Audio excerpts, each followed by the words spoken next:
Let my father go and I'll make you walk again.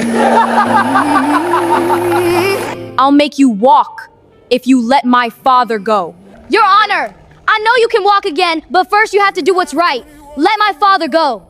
Then make him dance, girl! We're waiting for the show! Isabelle, my daughter, don't do this.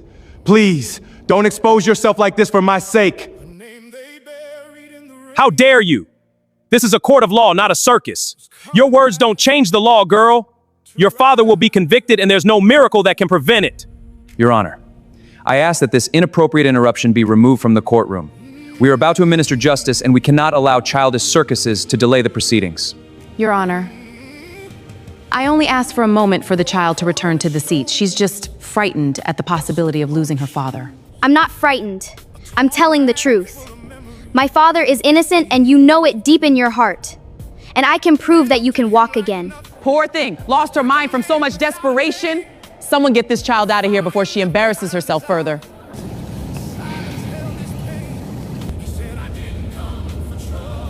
Girl, you have exactly 2 minutes to leave this room of your own accord, or I will be forced to have security remove you. I'm not leaving until you listen to me.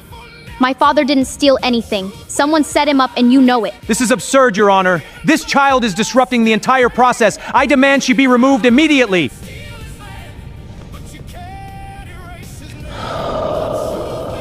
You were like my father once.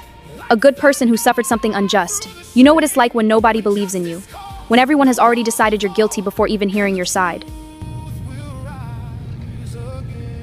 I know you can still walk. Not with medicine or surgery, but with faith, with justice. When you do what's right, the impossible will happen, I promise. Stand up. You have 30 seconds. 30 seconds to convince me that I shouldn't have security remove you from this courtroom and finalize this sentence. Your Honor, my father always taught me that truth leaves trails, and lies do too. Explain yourself quickly. On the day they accused my father of stealing the money, he was with me at the hospital. I had a medical crisis and the doctors had to admit me. He stayed the entire night by my side. There are records, there are cameras, there are nurses who saw. How could he be stealing money from the company if he was holding my hand while I cried in pain? Your Honor, this is new and crucial information. If the defendant was at the hospital that night, he couldn't have executed the transactions that occurred in the company's system. Objection! This is a baseless allegation, without proof, clearly a desperate attempt to manipulate the court through a child. What hospital? Hope Medical Center, Pediatric Wing, room 4208. It was in the early morning hours. I remember because my father didn't let go of my hand for a single second. He sang softly so I wouldn't be afraid. The nurses even commented that they had never seen such a devoted father. Prosecutor, did you verify the defendant's whereabouts on the night in question? Your Honor, the transactions were made with the defendant's login and password. Physical presence is not necessary. He could have programmed everything remotely. But if he was at the hospital, who used his computer at the company? The system logs show physical access to my client's workstation. Someone was sitting at his desk, using his computer. This court enters temporary recess. I want all records from Hope Medical Center regarding that night on my desk within the hour. Prosecutor Vale, your evidence better support your accusation because if there are indeed hospital records, this case is far from over. Your Honor, this is irregular. The trial is already in the sentencing phase. And it can return to the evidentiary phase if I consider that there was a failure in the investigation. Bailiff, take the girl to a suitable room and bring her water. No one here is going to humiliate a child in my courtroom.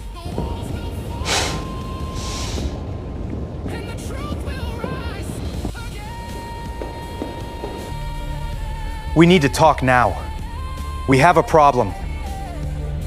Lucas, is it true? You were really at the hospital that night? I was. I tried to say that from the beginning, but they said it didn't matter, that the digital evidence was more important than my alibi. Nobody wanted to hear. Someone deliberately ignored your alibi. Someone wanted you convicted at any cost.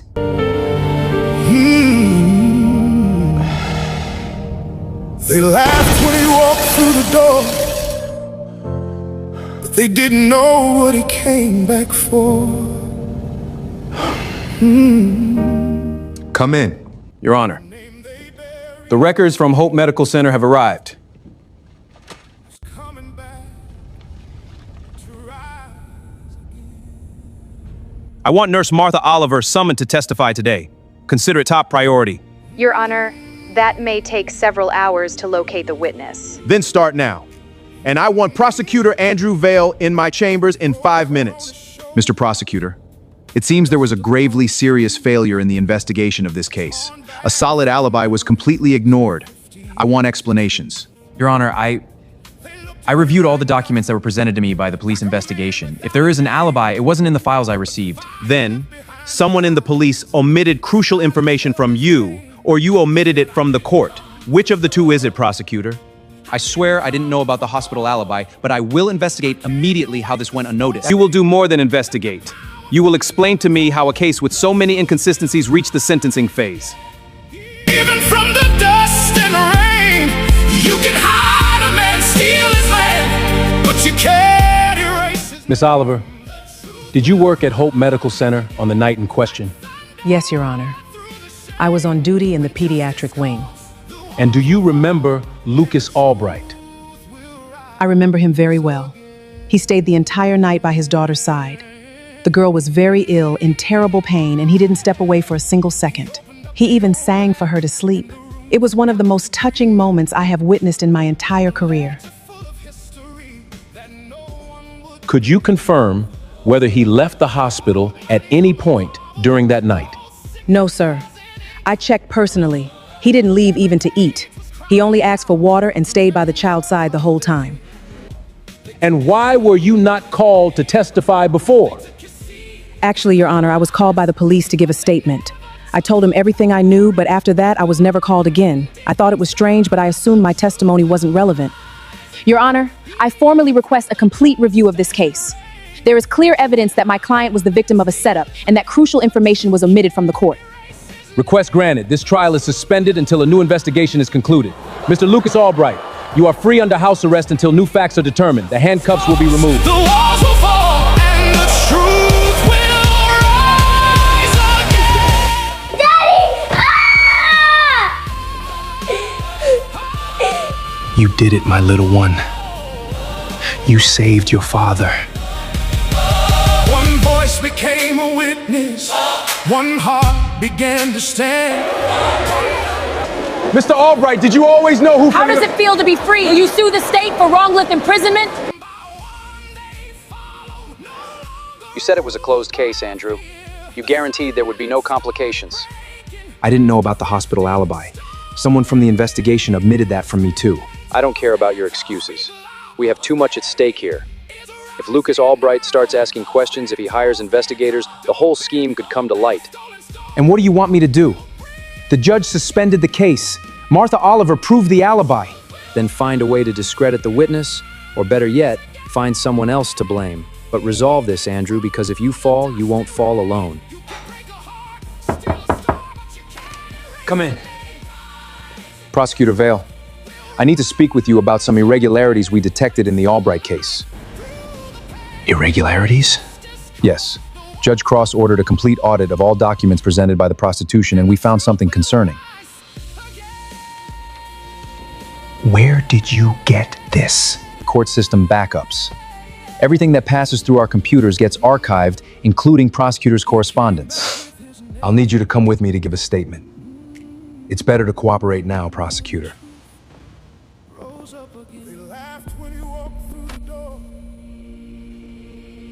Move, please move.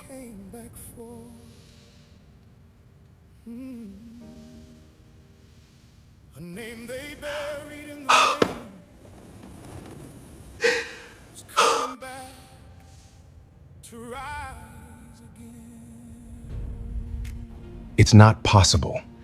Bring me all the files from my accident. Medical reports, police investigation, everything.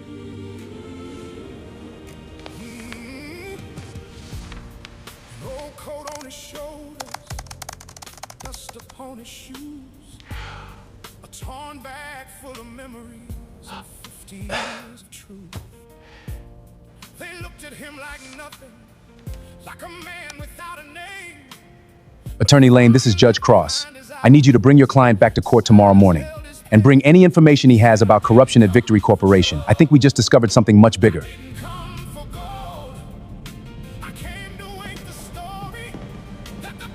The prosecutor has been compromised, and Judge Cross is asking questions. Then we eliminate the problem. No, we've already drawn too much attention. If something happens to Cross or Albright now, the whole investigation will come back to us. And what do you suggest? We give them a culprit, someone to sacrifice. Andrew Vale is burned anyway. Let's make sure all the evidence leads only to him and stops there. Then let's remind the good Judge Cross that accidents can happen again. This time, perhaps involving a small, courageous girl.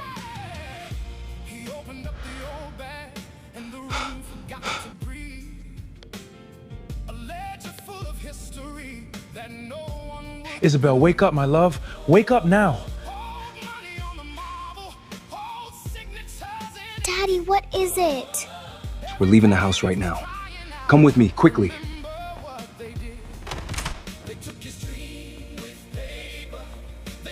What happened? Look at this. We need to warn the police immediately. Police? It was the police who manipulated the evidence against me. How am I supposed to trust them now? Then let's go to Judge Cross. He needs to know about this. You can do this. If a child can have enough faith to challenge an entire courtroom, you can have enough faith to try.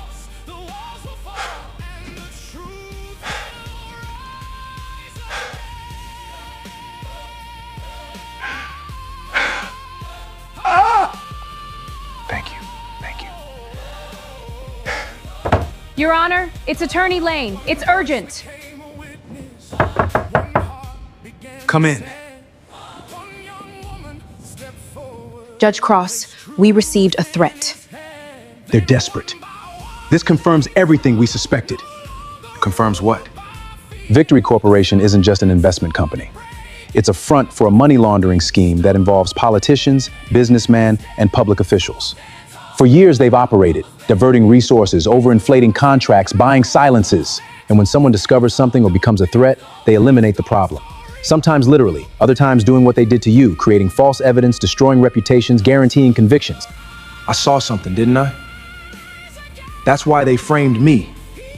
What did you see? A few days before I was arrested, I was closing financial reports. I found discrepancies in a specific client's accounts, money going in and out without proper documentation. I thought it was a posting error.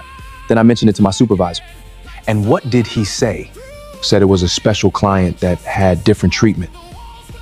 Told me not to worry about it. You touched the hornet's nest. That client was probably a phantom account used to launder money.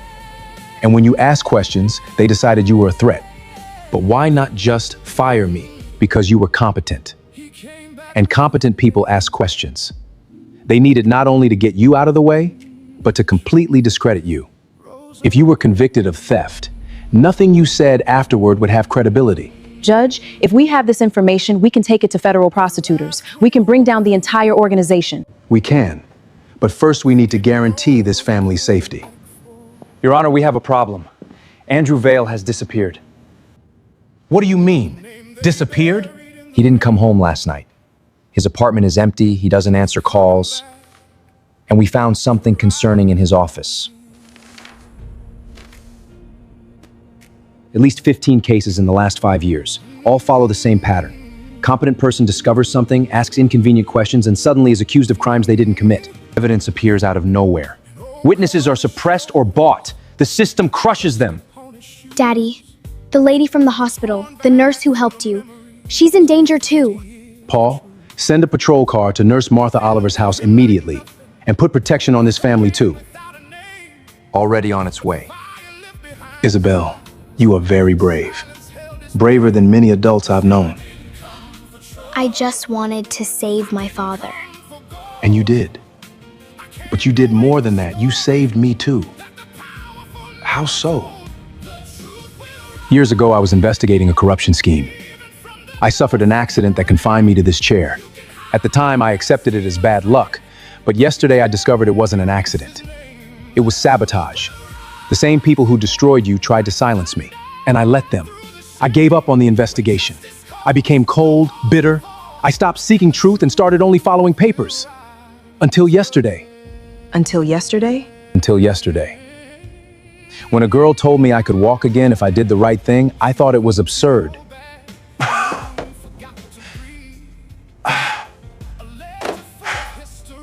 This isn't possible. I thought it wasn't too. But it's happening. Every hour that passes, I feel more strength returning. The doctors would say it's impossible. Science would say it's impossible, but it's happening. When you challenged me yesterday, you didn't just challenge me to free your father. You challenged me to wake up, to remember why I became a judge, to believe again that justice isn't just following rules, but seeking truth. And when I started doing that, when I chose to investigate instead of just condemning, something in me began to awaken. Not just metaphorically, literally. Your Honor, we found Nurse Martha Oliver. She's fine, but said 2 men tried to break into her house in the early morning hours. She managed to escape through the back and hide at a neighbor's house. Bring her here now. And I want maximum security. We have enough evidence to start bringing down this organization, but we need to be strategic. If we show our cards too early, they'll erase traces and sacrifice smaller pieces. Andrew Vale. That's why he disappeared.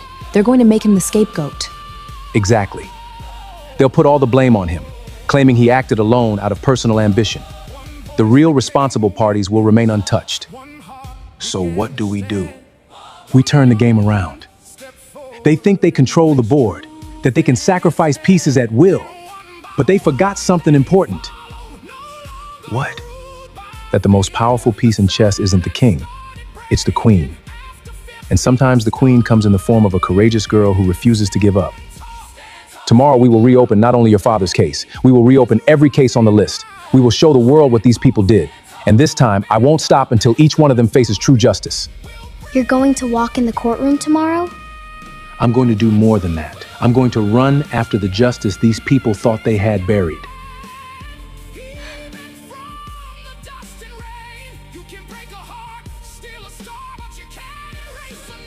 Just one more. Just one more! Your Honor, I didn't know you could already. I couldn't, until a few days ago. But today, I'm going to need to be ready for something much bigger than just standing. We have news. We found Andrew Vale. Where? In the river. Fishermen found the body in the early morning. Suicide? Officially, yes, but the coroner found something interesting. There are marks suggesting he was forced to write a confession letter before the end. They killed him and staged a suicide. They eliminated the only direct witness who could connect them to the scheme. But not the only evidence.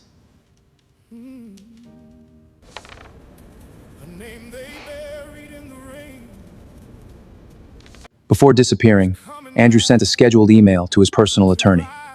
If he didn't cancel it within 24 hours, it would be sent automatically. He didn't cancel.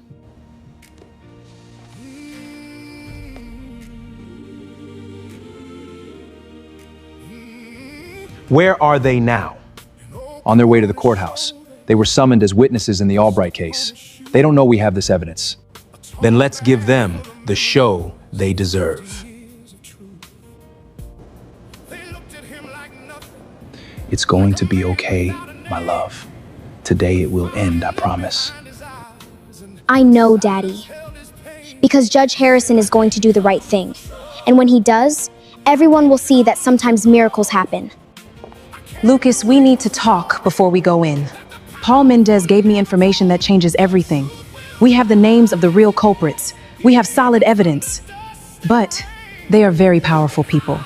A billionaire businessman, a representative with connections all the way to Washington, and a chief who controls half the investigations in the city. If we make a mistake, if we leave a gap, they'll escape. What do I need to do? Trust. In Judge Harrison, in justice, and mainly in what your daughter ignited in all of us. Hope.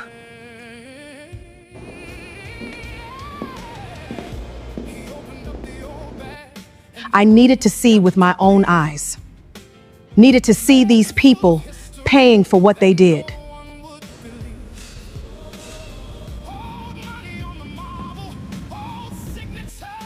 This court is now in session.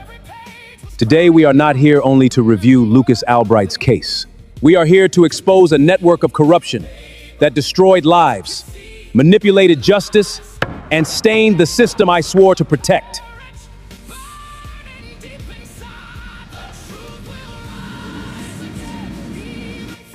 I call to the front Maurice Brand, CEO of Victory Corporation. Your Honor, I am here to cooperate with whatever is necessary. My company has always operated within the law. Always. Then explain multi-million-dollar transfers to phantom accounts and tax havens. Explain payments to prosecutor Andrew Vale, found dead yesterday. Explain overinflated contracts with companies that don't exist. I don't know what you're talking about. If there were irregularities, they were done without my knowledge. Without your knowledge? This is your personal email, your digital signature, your instructions to incriminate an innocent man.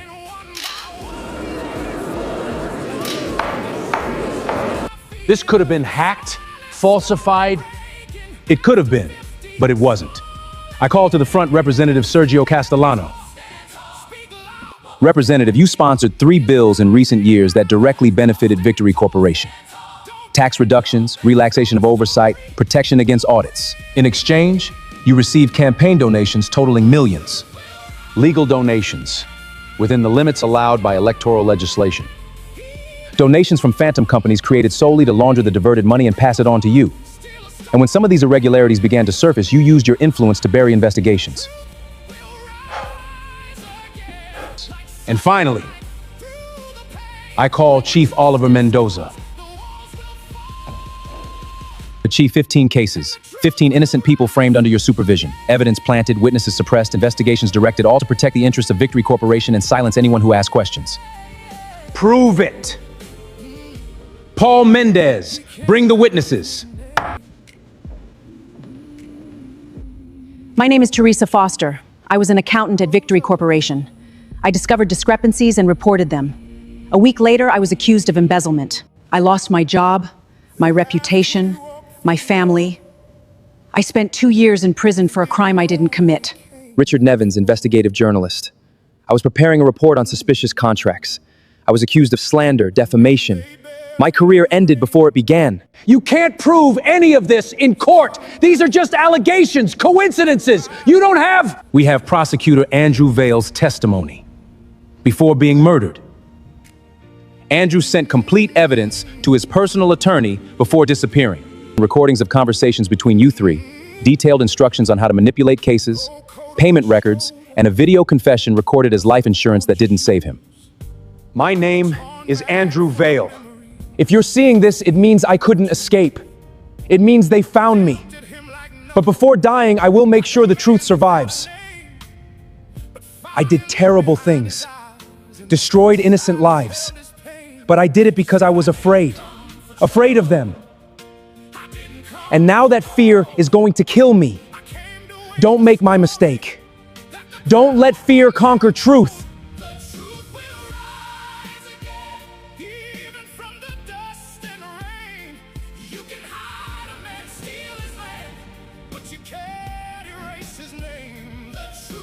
You will answer for each crime, each life destroyed, each tear shed by people who only wanted to do what was right. Drop it, now! We got it! It's just a flash drive. Hold your position. You think it's just the 3 of us? This goes much further. Judges, prosecutors, politicians, businessmen, everyone is part of it. If we fall, we take everyone down with us.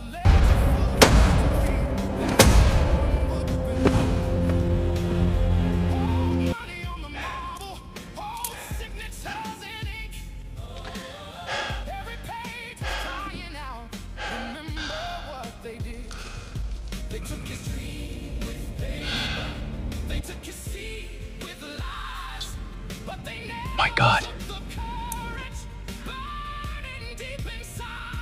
Daddy, he did it. He really did it.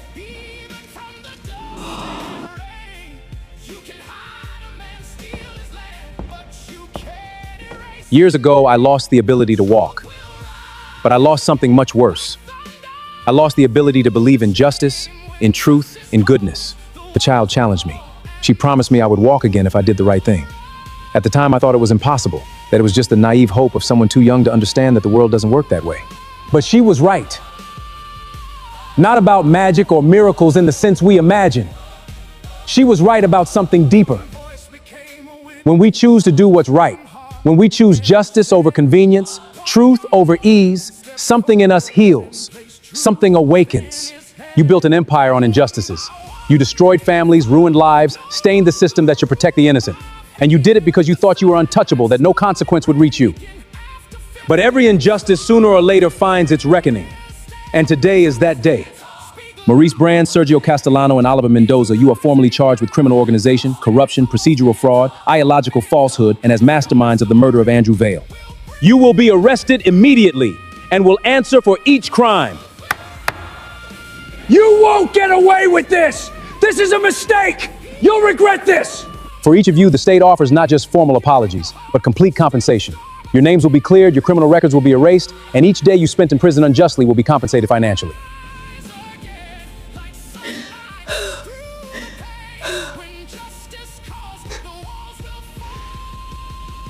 Lucas Albright, approach.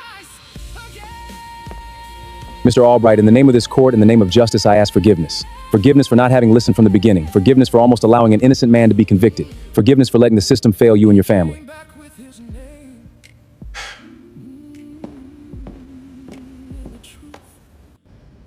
Thank you for having a daughter who taught me what I had forgotten.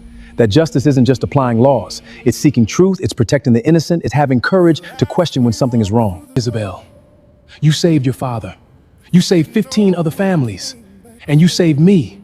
Saved not only my legs, but my soul. I just wanted you to do what was right.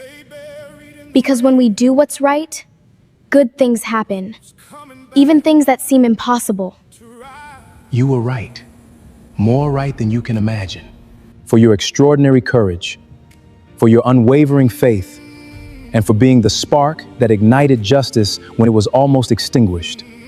To you, Isabelle Albright, is granted the Medal of Civic Merit, the highest honor this court can offer. A torn bag full of memories and 50 years of truth. They looked at him like nothing, like a man without a name. But fire lived behind his eyes and silence held his... This case taught us something fundamental, that the justice system is made by people. And people can err, can be corrupted, can fail, but people can also stand up, can question, can fight. May this story serve as a lesson. For the powerful who think they are above the law, you are not. For the innocent who suffer injustices, don't give up, because the truth always finds its way. And for all of us, never underestimate the power of a courageous person who refuses to accept wrong as normal. Through the shame, when justice calls, the walls will fall, and the truth will rise again.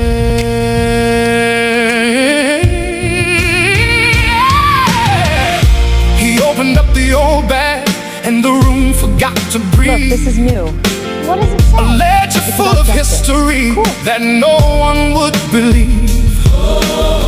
Old money on the marble, old signatures in ink. Every page was crying out, remember what they did.